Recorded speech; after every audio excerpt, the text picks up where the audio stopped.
Embaixador República Coreia do Sul, Shin Man-taek, promete se ajuda Timor-Leste e a área de desenvolvimento nacional.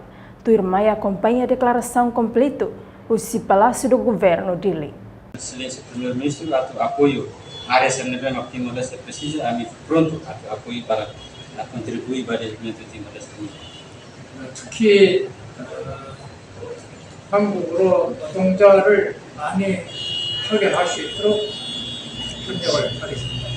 Area Dili neba kuliah maka usaha tu bele aruga trabalhador Timor bele ba serviço Korea para kita.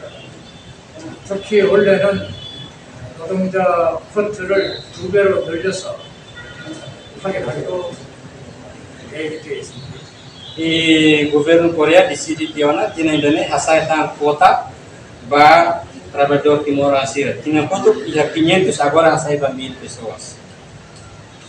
그리고 이제 동티모르가 아세안 가입을 준비를 하고 있는데 거기에 한국도 동티모르 정부의 역량 강화를 위해서 최대한 협조하도록 협의했습니다.